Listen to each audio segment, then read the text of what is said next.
Married to my nemesis. Year 3. Once again, he openly brought up his latest fling in front of me. You remember the campus belle from our college, right?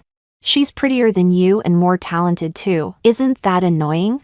Not only is she soft and delicate, but she has a lovely voice. I reflexively snapped. A spoiled brat like you? You think you deserve her? He grinned playfully, teasing me. What? You won't allow it? She threw herself into my arms and confessed last night. He watched me closely, expecting a reaction. In the past, this would have sparked a 3-day war between us. This time, I said nothing. I simply stood up and said calmly, in that case, let's divorce. Turns out I've found someone I like too. Chapter 1. The crescent moon hung in the sky, cold and detached. Its chill slowly devoured the warmth rising from the dinner plates. The smile froze on Bruno's lips. After a beat, he scoffed and slouched back into the sofa, long legs casually crossed. You're jealous, aren't you?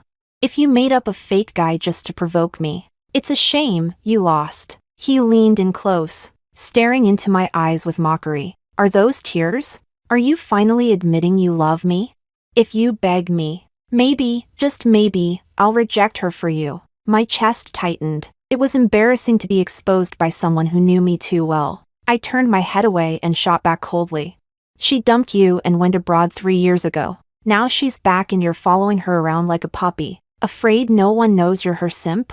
Jessica. The name came out like a curse. His eyes turned ice cold, his voice full of warning. He slammed his glass on the table, the sharp sound slicing through the silence. Then suddenly, he chuckled, as if remembering something amusing. That same arrogant smile returned. And what about you? He sneered. My little plaything I once saved? He took a slow sip of wine, lifting his brow mockingly. My face turned pale. My heart felt as if it were being crushed in his grip. My knuckles turned white against the table. We knew each other too well, and we despised each other just as much. We knew exactly where to stab to hurt the most. I kept my face cold, biting out the words. So let's get divorced. You can go chase your white moonlight, and I'll go find my red mole. I won't be in your way. The laziness vanished from his body, replaced by fury. He stood abruptly, the chair screeching across the floor. His tall frame loomed over me. What did you say? Say it again. I inhaled slowly and met his gaze. Are you deaf? Or just stupid? Want me to recommend a doctor? I said we are getting divorced. Devor said. Did you hear that clearly? His eyes were bloodshot, chest heaving. You're all thorns, and only I can take it. If you're jealous, just admit it. Why is it so hard for you to bend a little? I felt a chill creep into my bones. I let out a cold laugh. You're overthinking it. I really do like someone else. Don't you remember? In junior year, I told you, if you were the last man on earth, I still wouldn't like you. Bruno laughed from rage, his gaze frozen with mockery. Fine, divorce it is. I've never wronged you. Don't come begging me to take you back. I'll be disgusted. He stormed into the bedroom, slamming the door. I numbly stood and threw away every dish I had cooked. Yes, he really had never wronged me. And that, ironically, was the saddest part. I should probably thank him for enduring the disgust long enough to marry me. Chapter 2. The summer I turned 7. The smell of dirt and grass mixed in the air. Bruno and I were just kids, shoved together by our parents to play in the mud. He accidentally destroyed the castle I had painstakingly built, and I wasn't about to let that slide. I grabbed him by the collar and shoved him face first into the mud pile. We wrestled and bickered, rolling around in the damp muck. He yanked out my perfectly braided hair, and I tore apart his custom-tailored dress shirt. At that age, girls matured faster, and I basically had him pinned and helpless. Ugly monster. Mud freak. Can't build castles. Only destroy them. Blah blah blah. He gritted his teeth, fists clenched. Crybaby. Dumb pig. Next time, I'll beat you for sure. We fought like this all the way through childhood. By high school, he'd grown tall like a spring willow, jawline sharp and cold. Leaning lazily against the hallway wall, he carried this air of aloof arrogance. I couldn't stand it. I stomped right on his foot. His carefully constructed pose collapsed instantly as he winced and hopped in pain. Clutching his foot, he glared at me while jumping around. What the hell? You ruined my moment.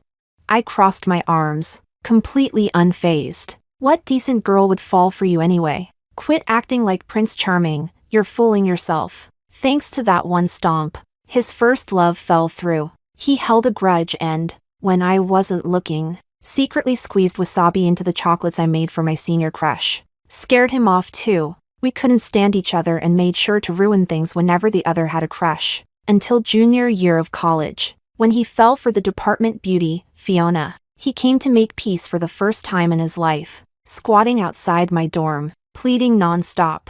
Auntie, this time it's true love. Please, let me off the hook. If it works out, I'll do anything you say. It was the first time he'd ever bowed his head to me. I froze. Clutching the love letter in my hand, he noticed my expression shift, and slapped my shoulder with a cheeky grin. What's wrong? You falling for me now? Guess I still got it. Huh. When I didn't reply right away, his playful grin faltered. He pressed his hands together like he was praying. Wait, don't tell me it's true. Don't like me. Seriously. We're way too close. Just the thought of us in bed makes me want to puke. Even if you were naked in front of me, I wouldn't feel a thing. Then, as if horrified by his own thought, he shuddered dramatically and even pulled his hand off my shoulder in disgust. His words were like an ice pick, hacking through my heart, drawing blood with each strike. I lowered my eyes. When I looked up again, my face was full of scorn. Who said I like you? I'm not blind. Then who's this letter for? He asked, grinning wickedly as he leaned in close. His breath brushed my ear, ticklish. I swallowed hard and quickly answered. Ryan, the school hunk. Yeah, I like Ryan. He's way more handsome than you. I nodded firmly, like I was convincing myself the more I said it. Good. He let out a relieved chuckle. Your type's not mine anyway. Too stubborn, too sharp-tongued. I stiffened. Something bitter bubbled in my chest. I opened my mouth, eyes stinging with anger. I kicked him hard. I don't like you either. You're just some spoiled rich brat. Even if you were the last man on earth, I still wouldn't fall for you. All right, as long as you don't, we'll always be the perfect mortal enemies. He smiled, relaxed, letting me kick him as much as I wanted. Ow, still so violent, he muttered through a wince. While I wasn't paying attention, he snatched the now creased love letter from my hand. I'll give this to him for you. Consider it a thank you for not kicking me harder. Chapter 3. Everything changed 3 years ago. The real heiress, Miranda, was finally found, and it turned out I was the fake daughter. A mistake made by the hospital. Overnight, I buried my temper and learned to be obedient and agreeable. I just wanted to keep my place in the family. The day Miranda returned, Mom held my hand and said with a warm, heavy tone, Jessica, you're just getting a younger sister. Nothing else will change. I believed her. I tried hard to get along with Miranda, tried to make her happy. But one night, when I got up to use the bathroom, I overheard her clinging to Mom's arm, sweetly whining, Mom, my sister's had it good for so many years, it's only fair she gives back to the family now. Why not marry her off to some rich heir? I've suffered enough, and it hurts to see her living so well. I ran back to my room in a panic, too afraid to hear the rest. I curled up in bed, repeating to myself over and over, Mom wouldn't do that to me. But the next day, at the banquet announcing Miranda as the true daughter of the family, Mom pushed me toward a balding businessman in his 40s. Jessica, Hudson's quite well off. Go talk to him. Her intent to matchmake was obvious. Hudson's eyes were sticky and cold, like a snake's, slithering all over me. I felt disgusted, but forced a polite smile, trying to find an excuse to slip away. Before I could, he wrapped an arm around my waist, his lustful gaze landing right on my chest. My entire body stiffened. Goosebumps rose all over. Behind me, my parents ignored it all, smiling as they introduced Miranda to their high society guests. A deep chill gripped my heart. I gave up resisting and numbly poured wine for him. The next second, my pale, trembling hand was seized by someone else. I looked up and fell into Bruno's lazy, amused gaze. His tone was casual, almost indifferent, but full of authority. "No need for that. Since your family wants a marriage alliance, I'll marry her." The room fell into silence. He gave Hudson a cold glance and pulled me into his arms. As he wrapped around me, he even sneered, "That fake business smile of yours is awful." That night, in front of both families, he promised long-term cooperation and swore never to let me down. I felt dazed. All I remembered was the subtle scent of lemon sea salt on him. Fresh, gentle, like spring water in a desert, cooling, healing, life-saving. After the banquet, under a dim yellow street lamp, he stood holding a cigarette glowing faintly at the tip. He looked down, expression unreadable in the shadows. I couldn't help but ask, "You're marrying me, what about the one you truly love?" He looked up and grinned like nothing mattered. "She left me, went abroad. Marrying you? Well, fighting with you till the end of time doesn't sound bad." My heart skipped. Amid the surprise, a quiet bitterness bloomed. We got married, but I knew he was settling. He was also saving me. I offered to sleep in separate rooms and never meddled in his private life. He gave me dignity and respect, always taking me to public events. At home, we argued constantly, bickered while eating, while watching TV, even while house hunting. We fought over home decor, mocked each other's tastes, yet somehow still managed to create a space that felt like ours. We could have gone on like that forever, quarreling through life. But now, Fiona had returned from abroad. He started coming home later and later. The woman at his side changed from me to her. He mentioned her more and more in front of me, testing my reaction, tearing through the illusion of our marriage. Because of how dazzling she was back in junior year, he waited for her 3 full years. He remembered every word she said, every preference she had. He spent a fortune bidding on an expensive sapphire, just to make her smile. He'd share her dreams and talents with me as if I were his best friend. There was no hiding how much he admired her. The night she left the country, he got drunk and collapsed at my feet, sobbing into a bottle. It's because I've seen what it looks like when he truly loves someone, that I now clearly understand how unloved I am. His warmth, nervous excitement, his tenderness, those are hers. His sarcasm, mockery, and cruelty, those are mine. I numbly cleared the last plate from the table. Spicy prawns, his favorite. Today, 3 years ago, we officially got married. It seems like I'm the only one who remembers. Maybe I never should have remembered in the first place. Now that things have fallen apart, walking away might be the only way to preserve some dignity. Chapter 4. I returned to my room, opened the hidden compartment in the wardrobe, and slowly wrote in the yellowed, wrinkled pages of my old diary. July 10th, 2028. I want to end this. A wave of sorrow and exhaustion overwhelmed me, and I finally released the long-suppressed frustration in my chest. That night, I packed my bags and asked my best friend to pick me up. Before leaving, I glanced back at the tightly closed bedroom door. My tense heart sank once again. What was I still hoping for? That he would suddenly give up his beloved white moonlight and fall for me, his thorny lifelong nemesis? I gave a bitter laugh and quietly walked away. As soon as I got into the car, the sky began to drizzle. Inside, my best friend looked at me with concern. "It's been over 10 years. Are you really ready to let go?" My eyes stared blankly ahead. The scenery outside blurred into vague shadows as it sped past. After a long silence, I said hoarsely, "There's nothing I can't let go of." She let out a deep sigh. "They say a secret crush is a one-person war, and you've been at war for more than 10 years. Why didn't you ever tell him? What if he liked you back? Why didn't I tell him?"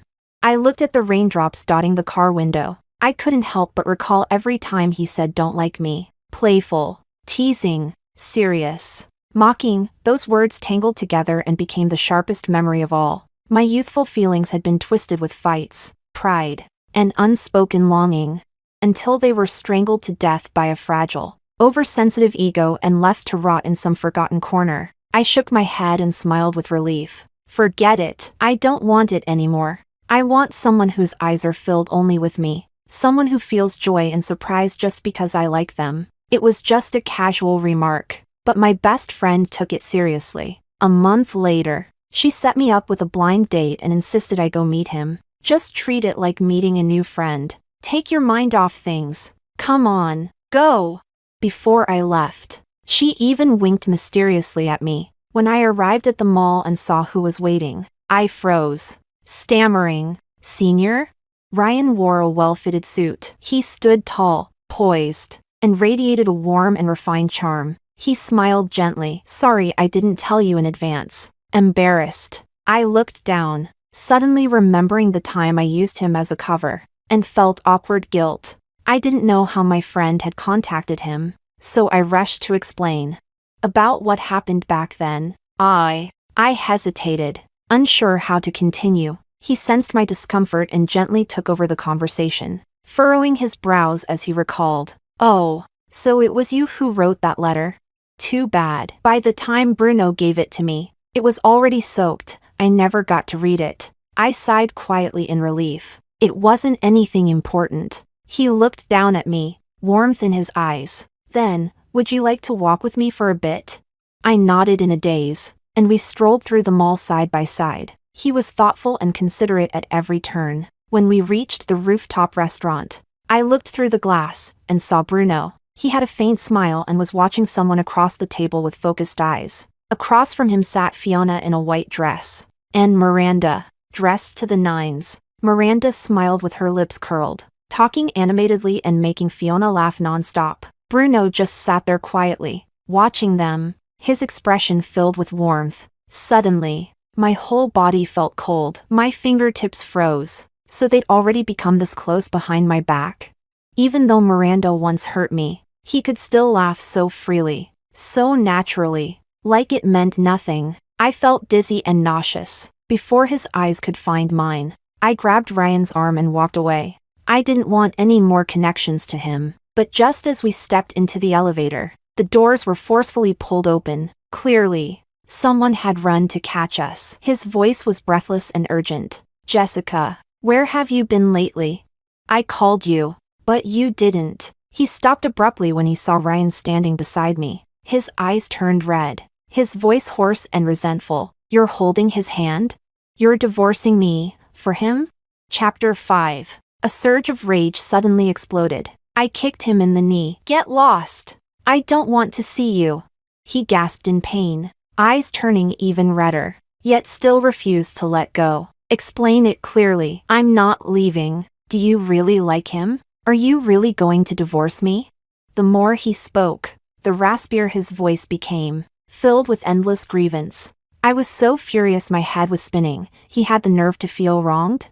I didn't care we were still in public. I pointed right at his nose and let him have it. "Yes, I do like him. He's better looking than you and way more gentle. Doesn't that piss you off?" Seeing his face turn pale only made me feel more triumphant. I got even more fired up. "You were simping for Fiona. What right do you have to criticize me for liking someone else? You got the divorce papers ages ago, didn't you? Stop dragging your feet. Sign them and let's get this over with." "What? Are you gonna start simping for me now?" "Sorry, I don't need another dog." The more I yelled, the more fired up I got. "And you know exactly how Miranda treated me. Yet you stayed close to her. You pushed me to Hudson, told Mom and Dad I was jealous and scheming, accused me of stopping her from coming home, and even let her pour red wine on me in public. Do I have to repeat every single thing she did to me?"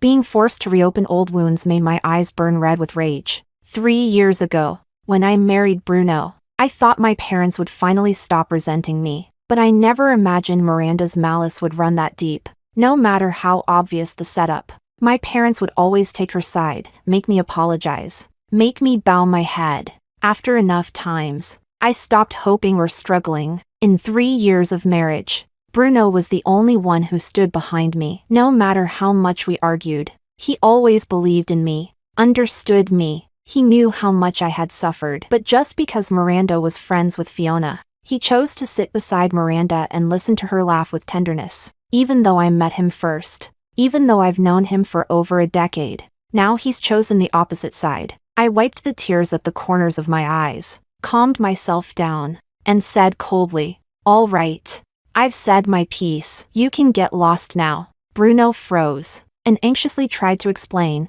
"There are some things between prestigious families that can't just be cut off." I shot him a cold look, not even bothering to expose his pathetic excuses. His eyes turned red. He reached out to grab me, visibly panicked. It's not like that. It's not what you think. Everything's gotten so messed up. Let me explain. I didn't want to hear a word. I pried his fingers off and shoved him out of the elevator with force, then slammed the button to make it leave. Chapter 6. Inside the elevator.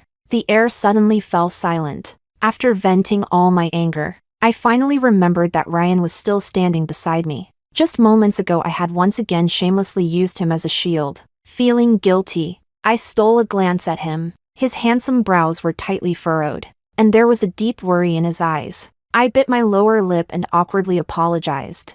I'm sorry. I lost control. What I just said. I know. It's all right. He gently interrupted me. He looked at me softly, but in his gaze there was a quiet, burning heat that brushed against my heart, making it tremble. He handed me a tissue. Our fingertips brushed, carrying a faint warmth. His eyes flickered, and he quickly drew his hand back with restraint. His voice slightly hoarse. Let me take you home. We had originally planned to eat at the rooftop restaurant, but with Bruno's interruption, I'd lost the mood and the energy. When we got to the car, he told me to wait inside. The cool air conditioning helped me relax a little. Through the window I saw him running toward me, holding a strawberry sundae. When you're feeling down, something sweet like this will make you feel a lot better. The August sun was still blazing. Beads of sweat dotted his forehead, and even his neatly pressed suit shirt had wrinkled from his run. My heart gave a small jump as I took it from him in a daze. Whenever I'm upset, I always get a sundae to cheer myself up, and it has to be strawberry. How did he know?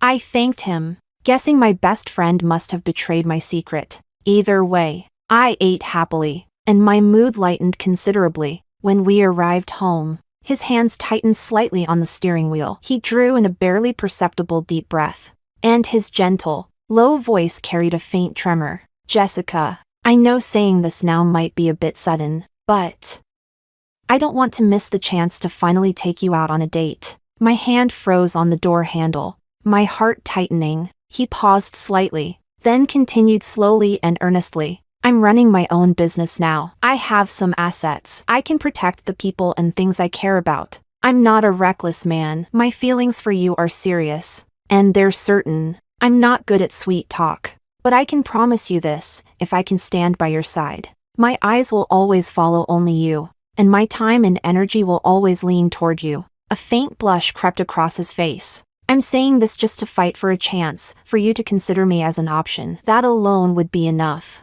Chapter 7. When I got home, I was completely dazed. My best friend, however, immediately came over, eyes sparkling with gossip, wiggling her brows at me. Well, how was it? I struggled to answer. It felt like he confessed to me. Oh wow, this guy's good. Not for nothing he's been waiting for you for 4 years, my best friend said, cracking sunflower seeds and grinning from ear to ear. I froze completely, stunned. What? What 4 years? She blinked, even more shocked than I was. What? He didn't tell you? At that she even stopped eating seeds, rushed in front of me, and began to chatter about the past. Through her words, I slowly pieced together a new truth. Maybe it was pride. In that love letter, I hadn't written Bruno's name, nor signed my own. I just wanted to test his attitude. That way, if he rejected me, I could still claim it was someone else's letter. But in reality, that love letter had been handed directly to Ryan by Bruno, who told him plainly it was from me. Ryan had gone to the school lake at the time specified in the letter and waited all night for me. That was right when Miranda had been brought back home, and all kinds of things were crushing me. I was busy pleasing my sister, busy smiling at banquets. I'd asked my counselor for a long leave, and completely forgot about the love letter. In short, my best friend went on. He'd noticed you a long time ago, but he was probably insecure. Back then you were the hot socialite of Beijing's elite circles. He could only secretly like you. When he got your love letter, he was overjoyed. He waited all night in vain, only to find out you weren't even at school. Who would have thought this guy's feelings ran so deep? When he heard you and Bruno were on the outs, he kept begging me to help him, to give him a chance. I felt a little lost. But he never said any of this to me. What did he say just now? I hesitated. He just said he wanted me to give him a chance. My best friend clicked her tongue in amazement, then sighed theatrically like a wise elder. It's rare to find a guy this devoted. Do you want him? If not, I might take him myself. I playfully pushed her shoulder but didn't reply. Inside, it felt like thousands of threads were tangling together, dense, inexplicable, wistful and a little sour. Bruno had somehow found out I was staying at my best friend's place and had been waiting downstairs for days. On the 5th day, I couldn't stand it anymore and went down to see him. I spoke impatiently. How much longer are you going to keep blocking me? You're already disturbing my best friend's commute. You know? Bruno, unusually, didn't argue back. His eyes were slightly red, his gaze greedy yet cautious as it landed on me. I'm here to explain. Let's not get divorced, all right?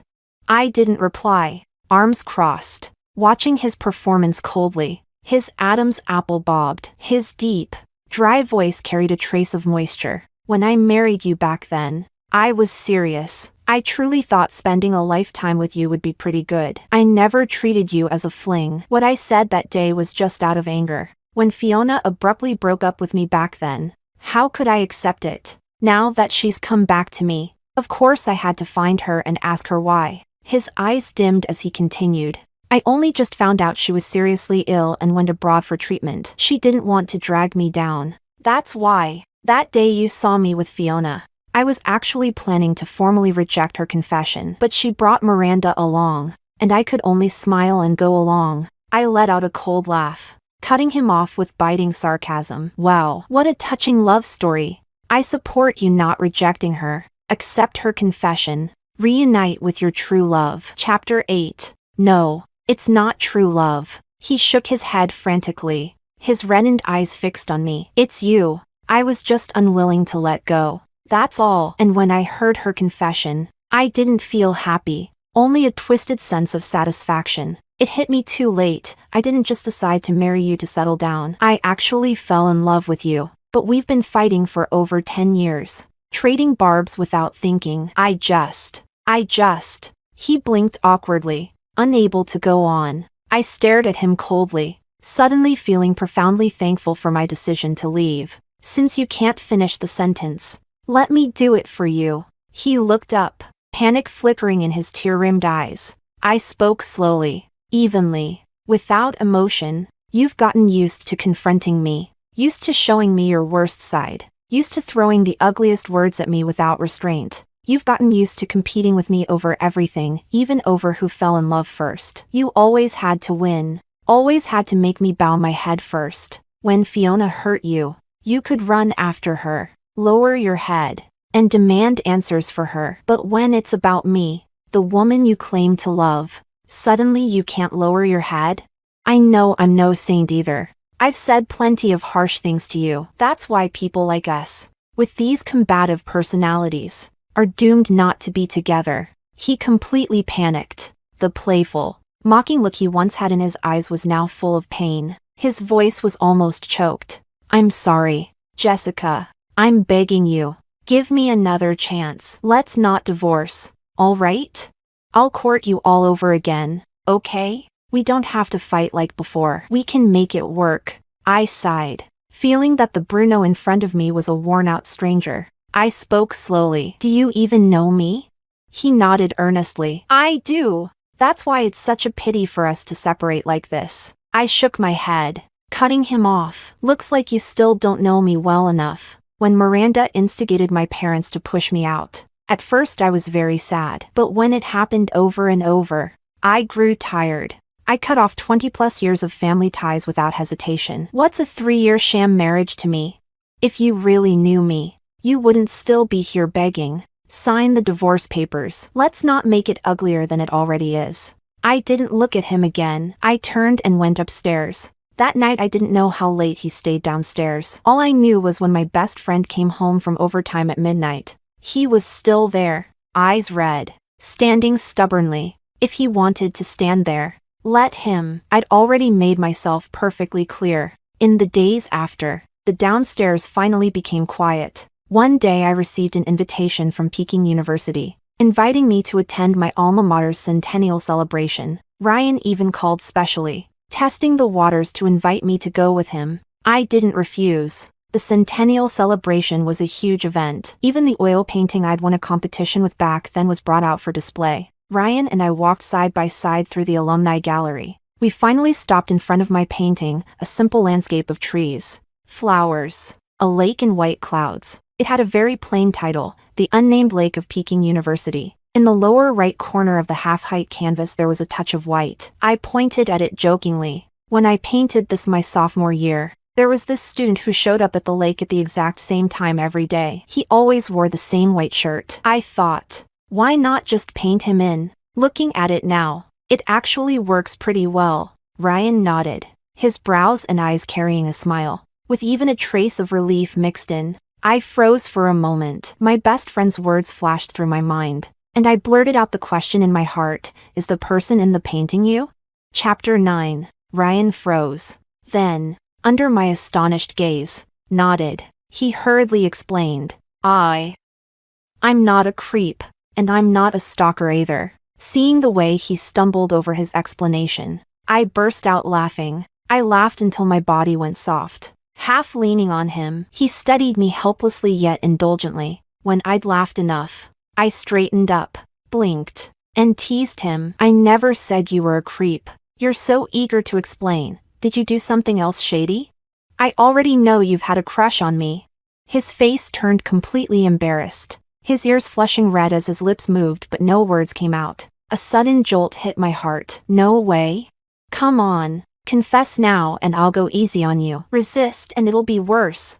I only knew you were in the art department, so I used to study on the bench outside the studio just to see you.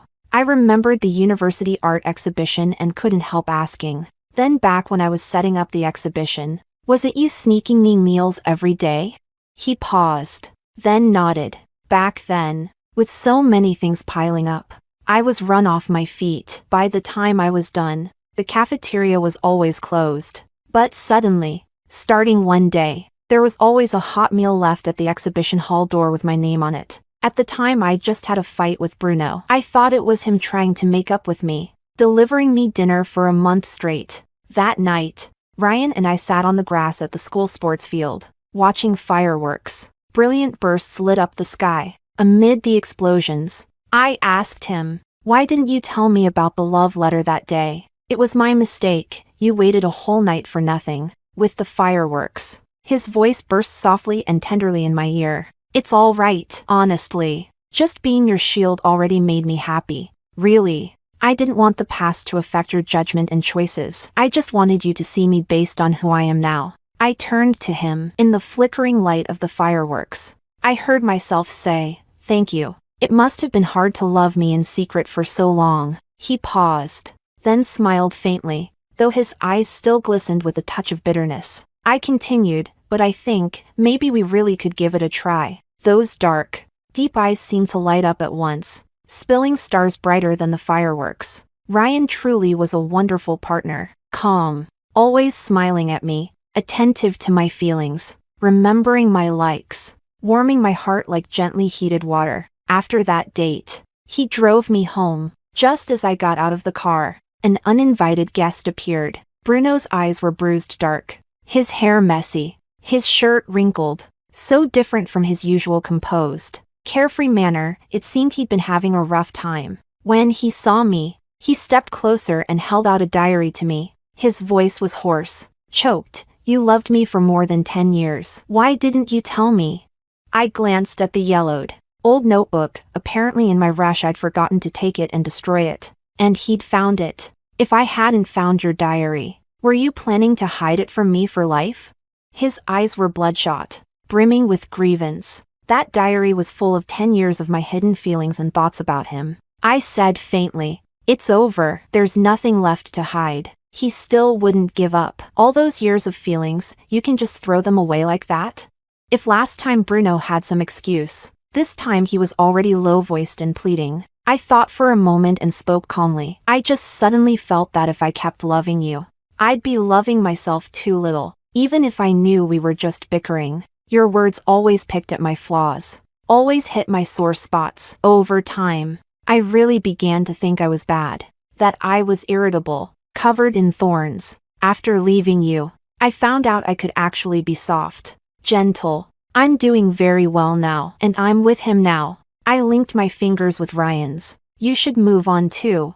I patted Bruno's shoulder, a gesture for an old enemy. Bruno walked away like a lost soul, still holding the diary. His whole being was cloaked in a gray despair. The next day, I received the divorce papers he sent. The Bruno who had tangled with my youth for more than 10 years formally walked out of my world. Late at night, Ryan caressed my hand tenderly, pressed a reverent kiss to it, his eyes sparkling. Jessica, I'm so happy. Thank you for choosing me. The cold pond in my heart rippled with a warm current. But, he murmured, I'm also curious about your other side. My face flushed. The next second, his lips brushed mine lightly. Testing, slowly deepening.